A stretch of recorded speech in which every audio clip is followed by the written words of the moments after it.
अब लोकतंत्र है ये, और तंत्र एक अलग चीज होती है। तंत्र का कितना रोल है इसकी जांच करेंगे हम, क्योंकि बहुत सारी सीटें थोड़ी थोड़ी वोटों से आ रहे हैं, हम थोड़ी थोड़ी वोटों से आ रहे हैं, और कई जगह से शिकायतें भी मिली हैं।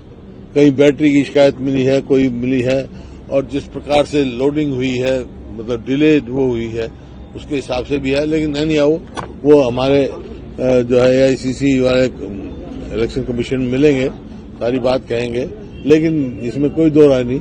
आश्चर्यचकित हुई। क्या बड़ा कारण मानते हैं आपने एक तंत्र की बात कही, लेकिन एक कांग्रेस के अंदर भी एक तंत्र काम कर रहा था।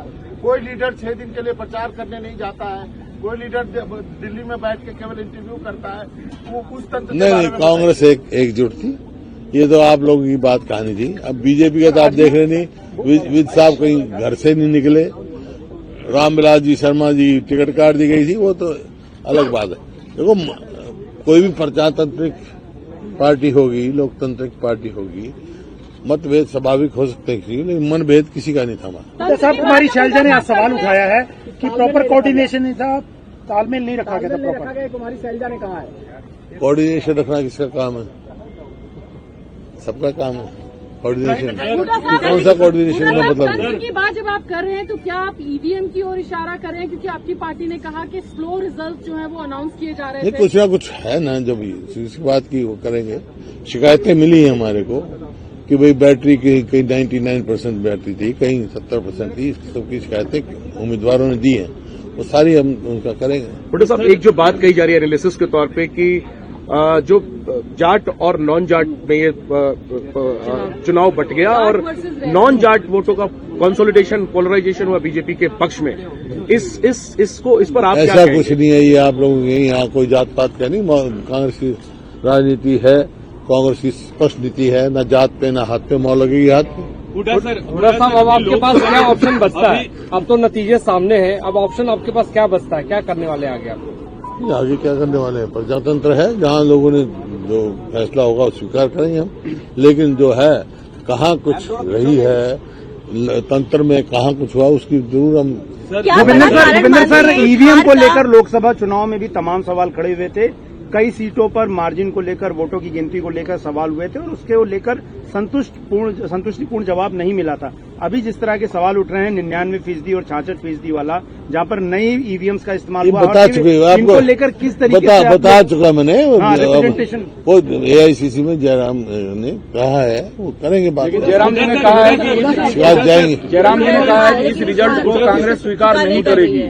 इस रिजल्ट को अंडर प्रोटेस्ट हम स्वीकार करेंगे। हुड्डा सर, अभी हाल में लोकसभा चुनाव हुए थे, वहां कांग्रेस का प्रदर्शन पिछली बार यानी 2019 की तुलना में बेहतर हुआ था, और महज कुछ महीने बाद बीजेपी एक बार फिर तीसरी बार हैट्रिक लगाती है, सत्ता के पक्ष में वोट मिलता है। बीजेपी की ताकत मानते हैं या आप लोग अपनी कमजोरी मानते हैं? 19 में जोड़ जुगाड़ से इन्होंने बनाया था, सरकार बनाई थी। अब मैंने जो बताया उसका कारण बताया। अगर ये ऐसे होते तो इनको मुख्यमंत्री बदलने की क्या जरूरत थी?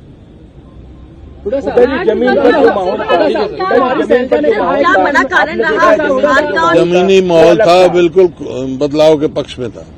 वही मैं कह रहा हूँ, आश्चर्यचकित हुए। हुड्डा साहब, कुमारी शैलजा ने कहा है कि जो जिम्मेवार लोग हैं हार के लिए, उनके खिलाफ कार्रवाई होनी चाहिए। होनी चाहिए। कौन लोग? पार्टी जांच करेगी। आपको लगता है कोई है हार के जिम्मेवार? मेरे को क्या पता। कोई अगर किसी को होगा शिकायत तो पार्टी में जाएगी, कमेटी बनेगी पार्टी की, पूरी होता है। इसमें तो एक प्रथा है पार्टी। हुड्डा साहब, ये तीसरा चुनाव है जो देखा गया है कि छत्तीसगढ़, मध्य प्रदेश और हरियाणा जीती हुई बाजी आपके हाथ से, कांग्रेस के हाथ से निकल जाती है। क्या आपको क्या लगता है कि इसका अध्ययन होना चाहिए? क्या ये आप लोग भी अध्ययन करो इसका। सर, एक आखिरी सवाल सर, इस चुनाव में आप लोग भी अध्ययन करो। सर, इंडिया गठबंधन इस चुनाव में एकजुट नहीं रह पाया। आम आदमी पार्टी के साथ आप लोगों की बातचीत चली, जो बन नहीं पाई बात, समाजवादी पार्टी के साथ गठबंधन की बात नहीं हुई। क्या मानते हैं? आपको हमारी बात क्या पता? गठबंधन समाजवादी के साथ कोई बात ही नहीं चली हमारी, ना उन्होंने कहा कभी, ना बात आई। पार्टी ने कहा कि अगर होता हमारा तो आम आदमी चला था, हमने ऑफर किए थे, लेकिन आपने देखा क्या परफॉर्मेंस क्या थी। उस कमी की वजह से क्या ये परिणाम आया? अरे नहीं, ये क्या अलायंस की बात है, नहीं हमारे वो हुआ। सर इसी से एक जुड़ा और इसी से एक मिनट में अपने सीपीएम ने मांगी सीट हमने दे दी। अगर आम आदमी पार्टी भी अपने उसके हिसाब से मांगती जो ड्यू था उसका हम जरूर देते। हमने तो ऑफर किया था, बस हो आज पद मानते हैं आप इस हार का कि आपने तमाम मुद्दे उठाए, लेकिन इसके बावजूद आप लोगों की हार हुई है और आपने 10 साल बीजेपी की एंटी इनकम्बेंसी का हवाला बार बार दिया। क्या बड़ा कारण लगता है आपको इस हार का इस चुनाव में? बता दो जी आप।